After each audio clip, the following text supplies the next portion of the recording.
네. Who is the king?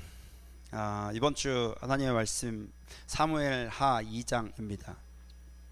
혹시 지난주 말씀 기억나시는 분 있나요? 어떤 이야기가 있었죠 지난주에? 사무엘하 1장인데요. 성경을 한번 볼까요? 사무엘하 1장 무슨 일이 있었죠? 죽였어요. 죽인 거 아니에요. 죽인 거 아니고 그 사울이 자살을 했는데, 근데 아말렉 사람이 와가지고 제가 죽였어요 이렇게 얘기했어요. 맞아요. 그런 이야기였어요. 그죠? 아말렉은 원래 하나님이 사울에게 진멸하라고 하신 민족이었어요. 그때 사울이 진멸하는 것보단 이게 좀 나을 것 같아요. 저희가 보니까 예배 드리는 제물로 딱 좋을 것 같아요. 그래서 제가 조금 남겨놨어요. 뭐 이런 이야기를 하면서 아말렉에 있는 사람들 남겨놨는데, 나중에 아말렉 사람이 찾아와가지고 어떻게 보면 욕되게 하는 장면이 여기 있죠. 그 아말렉 사람에게 다윗이 어떻게 대했습니까? 아말렉 사람 너 잘못했다 이렇게 얘기했어요. 왜 그랬을까요?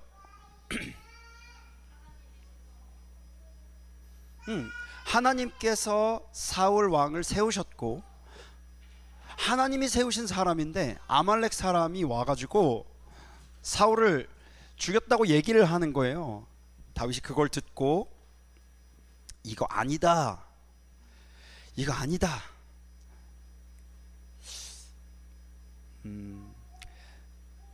이 아말렉 사람은 사울의 죽음을 보았죠. 혹은 들었겠죠. 그리고 나서 사울의 시체를 봤습니다. 그리고 나서 이 아말렉 사람은 그 사울의 죽음이 이것은 나의 행복과 승진의 기회다, 나의 생존의 기회다라고 생각했어요. 그래서 왕관을, 고리를 가져다가, 손목에 그 고리를 가져다가 다윗에게 주고 거래를 한 거예요. 내가 당신이 힘들어하던 사울 왕을 제가 죽였고요, 그리고 이게 바로 그의 왕관입니다. 자, 저한테 어떻게 해주시겠습니까? 얘기하고 있는 거예요. 근데 우리가 지난주에 어떤 이야기 했냐면, 아말렉의 이 마음은, 아말렉 사람의 이 마음은 사실은 우리의 본성과 너무나 같다. 우리 눈앞에 있는 기회들을 빨리 잡아채는 게 세상에서 우리에게 가르쳐주는 성공의 방식 아닌가요? 사울이 죽었잖아요. 이제 왕관을 가지고 올라가기만 하면 되는 거예요. 다윗도 그렇게 할 수 있었어요. 오케이, 사울 죽었어, 아말렉 청년 너 잘했어, 너 앞으로 뭐 상 줄게, 그리고 우린 이제 사울에게 간다, 이렇게 얘기할 수 있었겠죠. 근데 다윗은 그렇게 하지 않았습니다. 다윗은 이 모든 과정을 내 눈앞에 있는 성공의 기회로 바라본 것이 아니라, 나를 인도하시는 하나님, 이스라엘 백성을 인도하시는 하나님, 우리의 주인이신 우리의 주 하나님의 관점에서 모든 상황을 판단하고 있었다. 그래서 다윗은 아말렉 사람을 인정하지 않고, 그리고 그것을 엄청 슬퍼했다고 이야기하고 있습니다. 그래서 사무엘하 1장 뒷부분에는 다윗이 노래를 지어서, 활의 노래를 지어서, 활에 맞아 죽은 그 사울의 이야기, 요나단의 이야기를 노래로 지어서 슬퍼하였습니다. 2장 1절에 이제 사울의 죽음이 일단락 되었어요.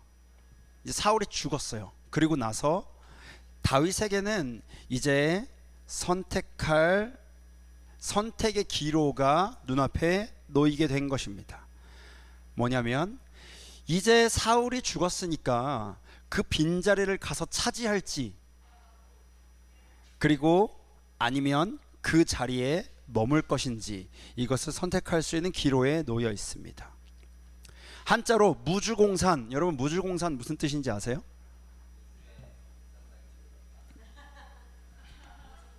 그냥 웃자는 웃을 수 있죠. 네, 좋습니다. 무주에 공산당이 쳐들어오면 무주공산이죠. 무, 없을 무, 주인주, 공, 빌공, 산이에요. 그럼 뭐예요? 주인이 없는 빈산, 호랑이 없는 호랑이 굴, 뭐 이런 거예요. 무주공산, 빈 땅이 빈 이스라엘이라는 나라 빈 곳이 됐어요. 그래서 왕이 없어졌잖아요. 다윗이 가가지고 그간 아둘람 사람들이 당했던, 다윗과 함께하고 있는 사람들이 그간 당했던 수모를 생각하면 그 사람들이 다 보통 사람들이 아니었어요. 사울 옆에서 웬만치 능력을 발휘하던 신하들이었단 말이에요. 그런 사람들이 지금 사울의 미움과 의심을 받고 쫓겨와서 아둘람에 숨어 있단 말이에요. 죄인 취급을 당했어요. 누명을 쓰고 와 있단 말이에요. 근데 사울이 죽었어요.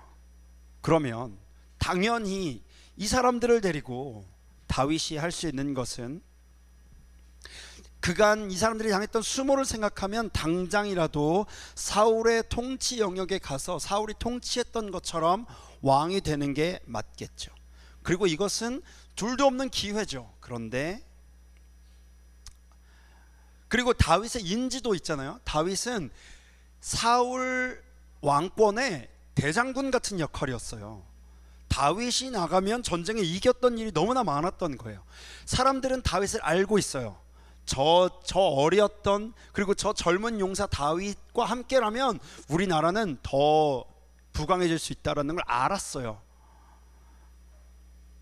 그리고 다윗과 함께하는 사람들, 아까 말했던 그 사울 옆에서 일을 봤었던 신하들, 제사장들, 이런 사람들의 능력이면 충분히 바로 이스라엘 전체를 휘어잡을 수 있었을 것입니다. 그런데 너무나 자연스럽게 본능적으로 그 앞에 있는 이스라엘 전체를 취하면 되는 상황에서 다윗은 그때 사무엘하 2장 1절을 다시 한번 읽겠습니다.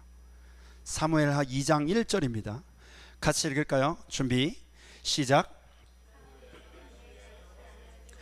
여기까지. 그 후에 다윗이 여호와께 여쭈어하려되. 여쭈다는 말이 뭐예요? 세 번역에 뭐라고 나왔어요? 똑같이 나왔네요. 여쭈는 거, 물어봤다는 얘기예요. 다윗이 여쭈었대요.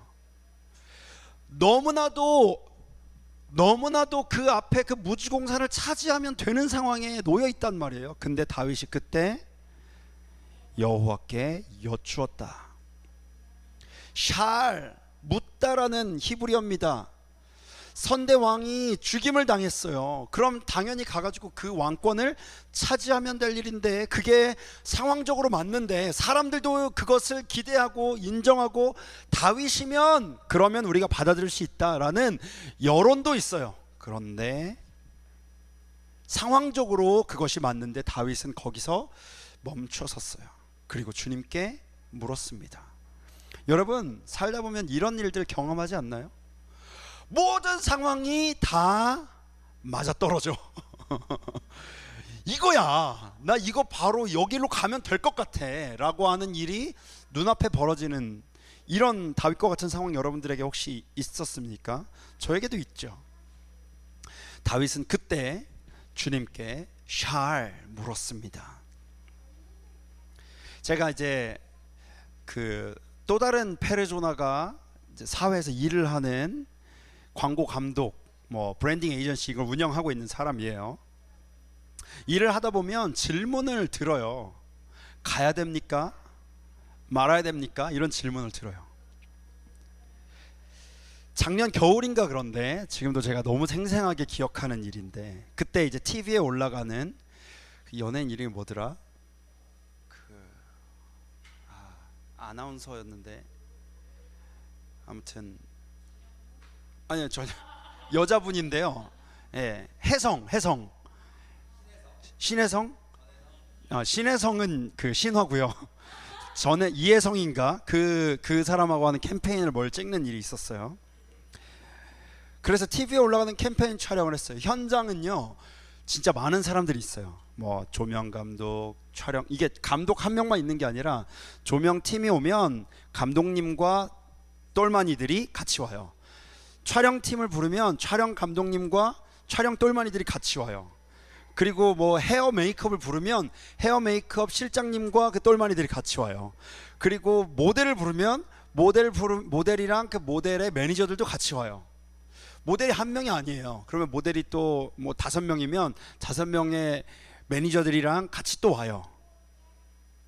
저도 이제 연출을 하니까, 광고 감독이니까 저희 팀도 몇 명 있겠죠. 그러면 이런 사람들이 다 일사불란하게 수십 명이 현장에서 막 촬영을 해요. 막 정신 없습니다. 그리고 그 현장에 그 수많은 사람들이 하나같이 감독님을 찾아요. 감독님 이거 어떻게 할까요? 뭐 이렇게 해요. 제가 교회 목사로 있으면, 그러면 목사님 예배 콘티 뭐예요? 올려주세요. 뭐 이렇게, 이번 주 설교 본분이 어디예요? 목사님 이거 어디다 둬요? 뭐 이런 질문은요, 저한테는 진짜 귀등도 안 가려워요. 별거 아니에요. 뭐 그거는 뭐 얘기해 줄 수 있어요. 얼마든지. 근데 감독님 여기서 배우가 왼쪽으로 걸어가야 돼요? 오른쪽으로 걸어가야 돼요? 이게 화면에 다 차이가 나거든요. 왜냐하면 배우가 왼쪽으로 걸어가고 다음 장면에서 갑자기 오른쪽에서 등장하면 이상한 거예요. 감독은 그걸 알아야 돼요. 콘티를 그려놓고 이게 콘티대로 맞는지, 눈빛을 내렸을 때 다음 씬에 연결되는지 이걸 다 알아야 되는 거예요. 그러니까 여기서 감독님 어느 정도 미소를 띄워야 돼요? 응? 응? 응? 이게 화면에 다 달라요. 눈을 얼만큼 올려야 돼요? 어디를 바라봐야 돼요? 배우는 무슨 감정이에요? 옷은 뭐 입어야 돼요? 여기는 검은색 입어도 돼요? 여기 뭐 파란색 입었는데 이 정도 톤의 파란색이 맞아요? 아니면 하늘색 톤의 파란색이 맞아요? 진짜 이런 질문에 하나하나 대답하다 보면 진짜 진이 빠져요. 이제 감독님이 왜 감독님이 유명해지는지 알 것 같아요. 그날도 지금처럼 한겨울이었고 엄청 추운 날이었습니다. 거의 영하 7도 8도 거의 10도였는데 인천에서 찍어가지고 더 추웠습니다. 그리고 제가 이제 연출 감독으로서 들었던 이야기는 뭐냐면, 이 작업물은 봄에 온에어 될 것이기 때문에 추운 느낌이 들면 안 돼요. 그때 진짜 촬영을 하는데 그 따뜻한 봄 감성으로 찍어야 되는데 바깥에 눈이 내리고 있었어요. 제 기억, 눈이 막 흩뿌리고 있었던 기억이 있습니다. 그리고 다음 장면은 이제 바다에서 바다에 가가지고 엄마가 아이에게 이어폰을 껴주는, 그 시각장애 아이에게 이어폰을 껴주는 장면이 이제 있었어요. 그리고 진짜 눈이 살살 날리고 있었어요. 질문을 제가 옆에서 계속 듣는 거예요. 감독님, 배우 아역이 오면, 아역의 부모님들이 와요. 아역이라고 해봐야 은우 정도? 은우보다 좀 더 나이가 되는 그런 아역을 데리고 오니까 부모들은 엄청 곤두서 있습니다. 아역, 부모님들, 매니저들, 헤어 메이크업 팀, 촬영팀, 조명팀, 음향팀, 그리고 광고주들도 와 있죠. 광고주 팀들 다 와가지고 모든 사람들이 저를 쳐다봐요. 감독님 어떻게 해야 돼요? 어디로 가야 돼요? 가요? 오늘 찍어요? 다윗과 제가 비교할 수는 없어요. 다윗은 한 국가에 대한 이야기였으니까. 그런데 그 감정을 어렴풋이 이해는 할 수 있습니다. 그런데 말씀을 준비하며 이렇게 다윗이 이제 사울의 땅을 취하기만 하면 되는 상황, 이스라엘의 무주공산에 가서 그 땅을 차지하기만 하면 되는 그 상황에서 옆에 있는 아둘람에, 이제는 우리가 이 어려운 시기를 지나서 이제 다윗과 함께 새로운 왕권을 세울 수 있는 것입니까?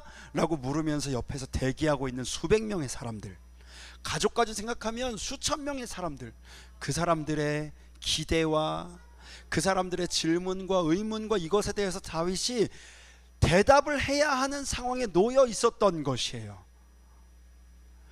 그리고 그때 우리가 기억해야 될 한 가지는 무엇이냐면, 첫 번째, 따라 볼까요? 우리가 질문 듣는 것을 기뻐해야 됩니다. 우리가 질문을 듣는 것을 기뻐해야 돼요. 우리가 예수님을 믿기 때문에 우리가 질문을 듣는 것을 우리는 기뻐해야 돼요. 아까 제가 얘기한 그 상황, 말만 들어도 스트레스 받지 않나요? 왜? 아, 너 힘들다. 그거 어떻게 대답을 다 해주고 있냐. 뭐 이런 얘기, 이런 상황에 놓여 있잖아요. 그런데 우리가 기억해야 될 것은 우리가 주님을 믿기 때문에 우리가 질문을 듣는다면 우리는 그것을 반가워하고 기뻐해야 돼요. 왜냐하면 우리가 들은 그 질문을 물어볼 분이 계시기 때문에 그래요. 두 번째로, 주님은 우리에게 말씀하기를 원하신다는 사실입니다. 우리 오늘도 에스겔서를 통해서 너무나 깊은 은혜가 있었잖아요. 하나님은 숨어 계시려고 막 하시는 분이 아니라 우리를 만나고 싶어 하시는 분이에요. 에스겔서의 36장에 가보면 그 하나님의 이야기가 너무나 잘 드러나 있습니다. 한번 찾아가 볼까요? 에스겔 36장 37절입니다. 성경을 펴서 한번 찾아보겠습니다. 에스겔서 36장 37절입니다.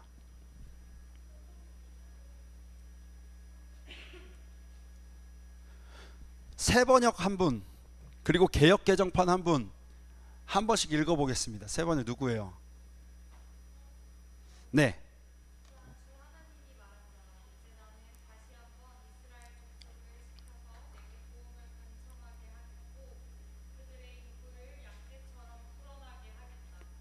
여기까지 읽겠습니다. 하나님께서 말씀하시는 거예요. 우선 우리 개역 개정도 한번 읽을까요? 개역 개정 누가 읽을래요? 목소리 좋으신 분? 네. 네. 네.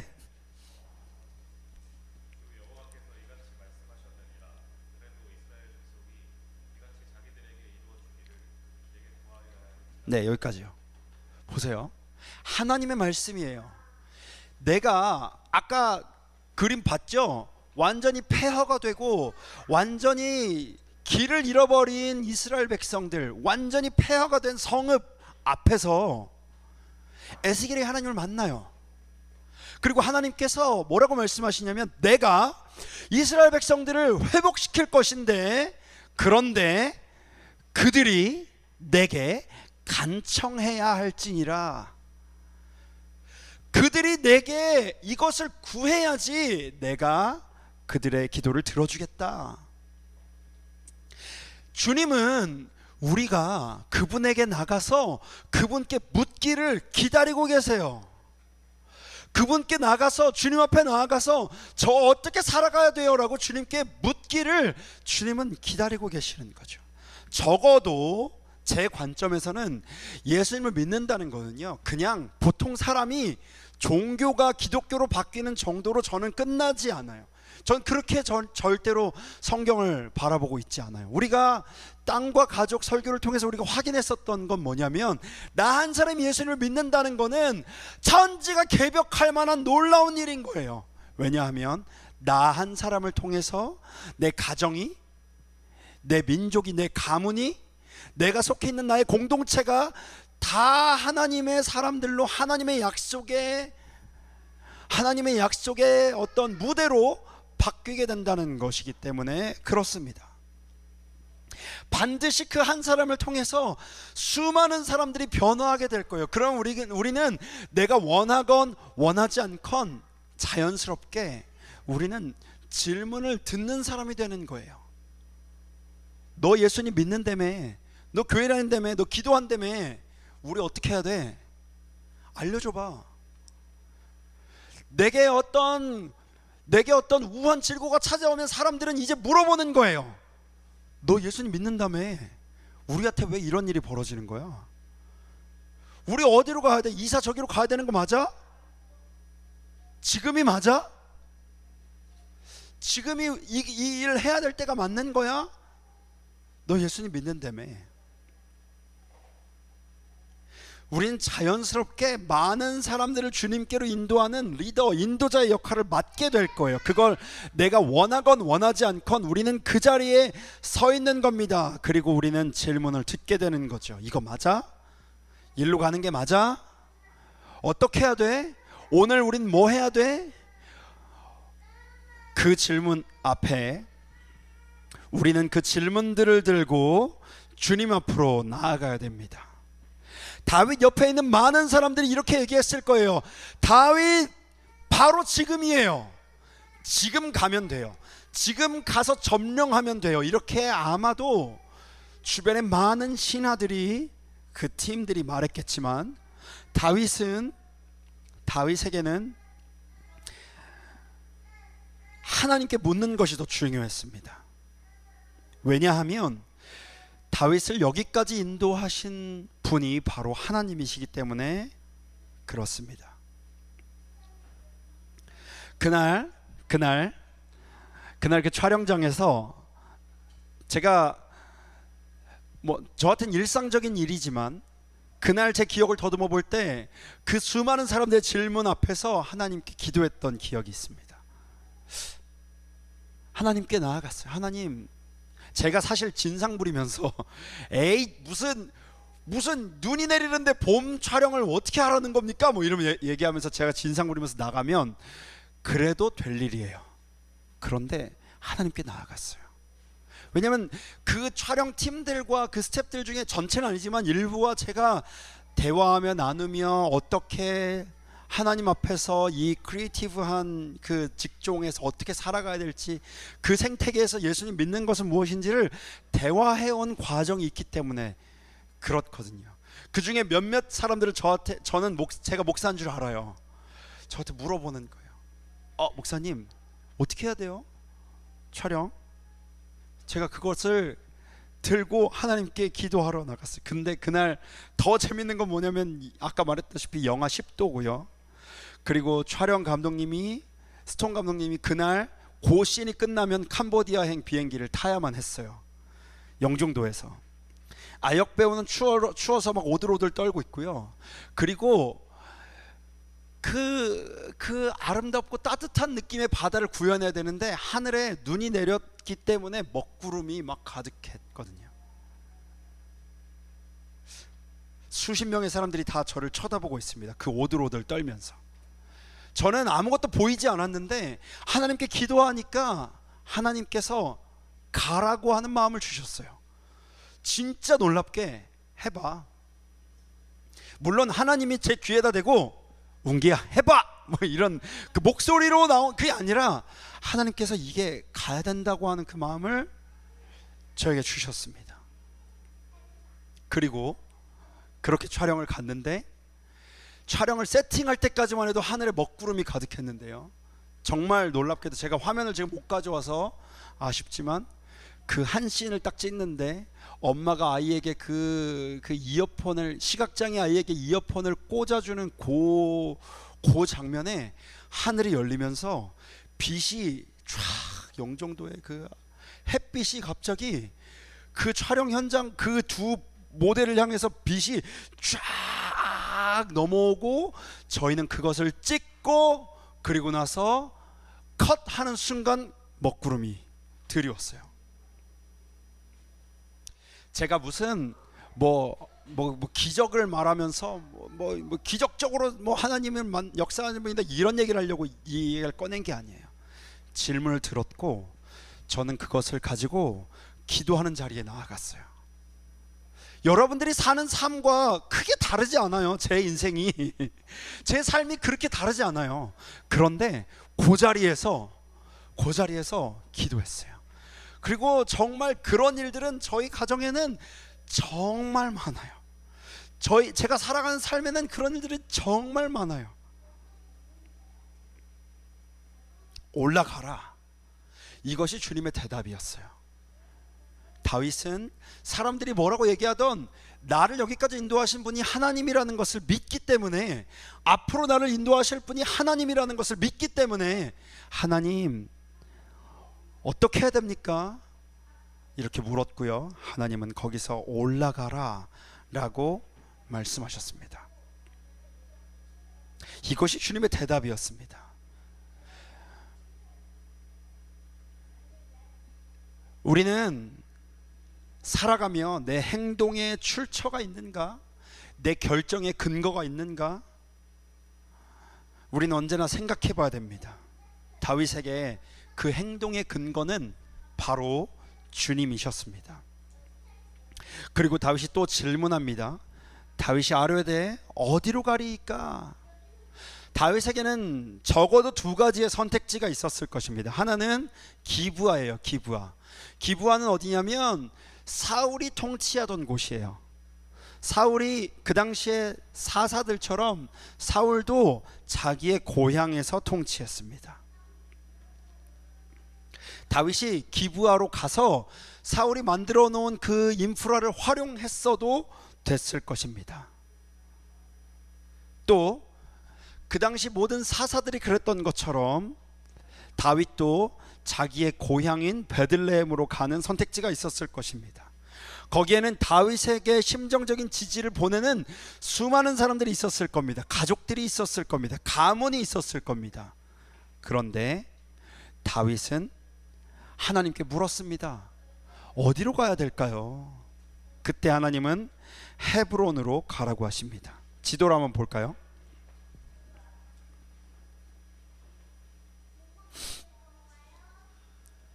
여기가 보이세요? 기브아예요. 기브아. 그리고 여기가 베들레헴이에요. 그리고 여기가 헤브론입니다. 이 빨간색은 블레셋이 쳐들어오는 방향이에요. 그리고 이 기브아는 뭐냐면 성경을 뒤에 읽어보면 아시겠지만 사울의 잔당들이 이 초록색은 뭐냐면 사울의 아들과 그 다음에 사울의 군대 장관 아브넬, 이 사울의 잔당들이 남아서 여전히 통치하고 있던 사람들의 통치 범위예요. 여기가 길르앗이죠. 그리고 요 베냐민 지파, 사울은 베냐민 지파 사람이었기 때문에 기브아에 거점을 두고 있었습니다. 만약에 다윗이 기브아로 가서 자리를 잡았으면 센터에 딱 자리를 잡고 이 위에 있는 이 초록색 애들과 계속 싸우고 밑에 있는 사람들하고도 싸워서 다윗이 정권을 잡았을 거예요. 아마도 그 인프라를 그냥 흡수할 수 있었겠죠. 그런데 다윗은, 그리고 또 하나는 베들레헴으로 가서 자기의 출처를 더 공고히 할 수 있었을 겁니다. 내 출신을. 사사들이 그랬던 것처럼, 사울이 그랬던 것처럼. 그런데 다윗은 하나님께 물었어요. 하나님, 어디로 가야 될까요? 헤브론에 와서 다윗은 7년 반 동안 반쪽짜리 이스라엘을 통치하게 됩니다. 나머지 사울의 잔당들이 너무나 확고하게 자신들의 색깔을 드러내면서 이렇게 다윗에게 반기를 든 상태로 7년 반을 또 지나게 되는 거죠.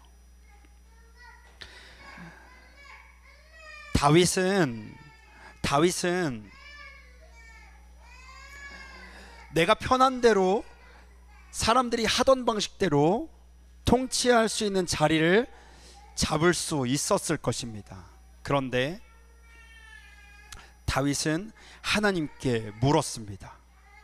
하나님께 물었고 그 대답으로 헤브론으로 가게 되었습니다. 전 이게 굉장히 중요한 사실이라고 생각해요. 내 행동의 근거, 내 결정의 이유가 무엇이냐. 다윗은 아주 간단히 왕위를 계승할 수 있었겠지만 그렇게 하지 않았습니다. 하나님의 택하신 사람이라고 믿었던 사울의 장례를 치러준 길르앗 사람들을 선대했고요. 그리고 당연히 가서 사울의 통치 인프라를 그대로 흡수할 수 있었겠지만 그렇게 하지 않았습니다. 헤브론으로 가라고 하신 것은 오로지 하나님의 뜻에 의해서만 헤브론에 가게 됐습니다. 그 말은 무엇이냐면 다윗이 이제 7년 반 동안 여기에서 머물게 되거든요. 머문다는 것은 사울의 잔당들과 싸우며 7년 반을 머물게 되는 거예요. 왕이 되었고 기름 부음 받았음에도, 왕으로 등극했음에도 불구하고 반쪽짜리 왕으로의 살아가는 삶을 7년 반 동안 보내게 됐다는 것이죠. 그 말은 어떤 거냐면 다윗이 그 시간들을 보내며 나를 이곳에 보내주신 분이 하나님이구나 라는 것을 믿으며 그 자리에 머물게 되었다는 사실인 겁니다. 만약에 다윗이 주사위를 굴려가지고 머리를 써가지고 어디로 갈지를 내가 결정해서 이렇게 침 뱉어가지고 딱 해서 어디로 갈지 결정하고 내 행동의 근거를 내가 선택한 것에 내 마음에 두었다면 7년 6개월 동안 사울의 잔당들과 싸우는 그 긴 시간을 다윗이 견뎌내지 못했을 것입니다. 그런데 다윗은 내가 선택한 곳이 아니라 하나님이 지정해 주신 곳이라는 확신을 가지고 그 헤브론 땅에 갔기 때문에 그 이후의 시간을 견뎌낼 수 있었습니다. 그리고 다윗은 그 이후로도 계속해서 샬 여호와께 묻더니 하나님께 여쭙더니 하나님 어디로 가야 됩니까? 올라가리이까 내려가리이까 갑니까 멈춥니까? 하나님 나를 인도해 주소서. 이게 다윗이 살아왔던 삶의 방식이었습니다. 헤브론의 자리를 잡는 이 순간은 이제 아둘람의 시대가 끝남을 알리는 하나님의 사인이었습니다. 7년 반 동안 반쪽짜리 국가를 통치하는 것 같은, 사람들이 볼 때는 조금 인정받지 않은 왕인 것 같은 느낌이 있지만, 적어도 다윗에게는, 다윗과 함께한 사람들에게는 이제는 더 이상 우리가 원통한 사람들의 구린 아둘람에서의 시대가 더 이상 아둘람에서의 시대가 아니라는 것을 모두가 알 수 있게 되었을 것입니다. 그리고 이제는 다윗이 만약에 그냥 머리를 굴려가지고 사람들을 쉽게 흡수 통치할 수 있는 지역으로 가서 자리를 잡았더라면, 그러면 아마 지금 이 잔당들이 남아서 곳곳에서 다윗을 괴롭혔을 텐데, 하나님 말씀 따라 헤브론에 가가지고 다윗은 이제 모든 백성들이 자신을 왕으로 인정하게끔 하는 그 시간을 7년 반 동안 보내게 됩니다. 그리고 나서야 비로소 이스라엘 전체 통일 왕국의 국가가 되는, 그 왕이 되는 것이죠. 이제 아둘람의 시대가 끝나고 헤브론, 그 다음 시대가 펼쳐지게 되는 것입니다. 왕궁이 세워지기까지 다윗은 이 7년 반 동안을 하나님 앞에서 순수하게 주님의 뜻을 물으며 이곳에서의 시간을 보내게 될 것입니다. 저는 말씀을 준비하며 우리 교회와 우리 가정들을 많이 떠올렸습니다. 올 한 해를 시작하며 우리에게 새로운 챕터들이 열리고, 올 한 해를 시작하며 우리가 또 교회에 건물을 쓰냐 마냐 여러 가지 이야기가 있었잖아요. 하나님 앞에 물었어요. 우리 여기 왜 있어야 돼요? 여기 있는 거 맞아요? 그리고 그 주님은 그 완강한 건물주를 통해서 우리에게 답변을 주셨어요. 니네 거기 있어야 돼. 잠깐. 우리에게도 주님께서 이렇게 말씀해 주시는 시기들이 있습니다. 그리고 분명한 것은 우리에게 아둘람의 시대가 끝나고 하나님이 인도하시는 다음 챕터가 열리는 사인들이 있다는 것이죠. 오늘 사무엘하 2장을 우리가 함께 읽으며 내게 말씀하시는 하나님, 나를 인도하시는 하나님, 우리 가정을 인도하시는 하나님, 이 교회를 인도하시는 하나님에 관하여 우리 깊이 묵상해보고 생각해볼 수 있었으면 좋겠습니다. 주님이 우리를 여기에 있게 하셨다면, 주님이 여기에 우리를 두셨다면 주님에게 이유가 있을 것입니다. 그러면 우리는 주님에게로 가서 그 이유를 들어야겠죠. 주님과 함께 이 시간들을 견뎌내야 되겠죠. 만약에 내가 선택한 길이었다면 여기에 있는 내가 선택한 이 시간들의 외로움과 고통과 고독함을 이겨내는 게 굉장히 어려울 수 있을 것입니다. 그런데 우리를 이곳에 가게 하신 분이 있기 때문에, 그렇기 때문에 우리는 확신하며 확신하며 오늘의 삶을 살아갈 수 있게 되는 것입니다. 이 오후에 우리 공동체가 주님의 말씀을 듣습니다. 올라가라. 헤브론으로 가라. 어떤 이유인지 어떤 동기인지 우리가 아직은 다 이해할 수 없고 아직은 다 그 이유를 다 댈 수 없지만 주님이 가라고 하셨으면, 주님이 머물라고 하셨으면 주님께 이유가 있을 거예요. 우리 가정도 그렇고 우리 교회도 그럴 거예요. 내 개인의 삶도 그럴 것입니다. 주님이 말씀하셨으면 우리는 주님으로부터 그 이유를 들어야 됩니다. 다윗이 아뢰되 어디로 가리이까? 올 한 해는 우리 이 질문을 주님 앞에 자주 드리는 삶이 되었으면 좋겠습니다. 아까 제 개인적인 부끄러운 저의 삶의 한 조각을 나눈 이유는 무엇이냐면, 하나님이 목사니까 저렇게 인도하셨구나, 이것을 얘기하기 위해서 그 이야기를 나눈 게 아니에요. 저도 혼란스러웠어요. 이 사람들과 눈 오는 날 해가 반짝 뜨는 그 장면을 어떻게 찍으라는 거예요, 하나님. 하나님이 처음엔 떠오르지 않죠. 어떻게 찍으라는 거야 이 광고주 녀석들아, 이런 마음이 처음엔 있었죠. 그런데 그 이야기를 가지고, 그 상황을 가지고 주님께 나아갔다는 사실이 중요한 거예요. 그리고 주님이 인도하시니까 됐어요. 주님이 인도하시니까 가능했어요. 주님이 인도하시니까 갑자기 먹구름이 열리며 빛이 비추었다고요. 그 5분의 촬영을 위해서 갑자기 빛이 비추었다고. 이것이 하나님의 인도하심이 아니면 뭐라고 설명할 수 있겠습니까? 그리고 그 함께 그 공동체가, 그 안에 있는 몇 명의 촬영팀의 그리스도인들이 저를 목사라고 알고 있고 예수님 믿고 있고, 그날 어떻게 살아가야 될지, 난 이혼해야 됩니까? 나 오늘 어떻게 살아가야 됩니까? 뭐 이런 고민을 하고 그것을 나누고 있던 그 몇 명의 공동체들이, 아둘람에 있던 것 같은 그 사람들이, 그 비치는 해를 보면서 믿지 않는 사람들이 함께 식사하며 예수님에 관한 이야기를 나눴던 그 사람들이 그 자리에서 그 비치는 빛 5분을 보면서 그 자리에 있는 사람들이 다 하나님이 계시구나,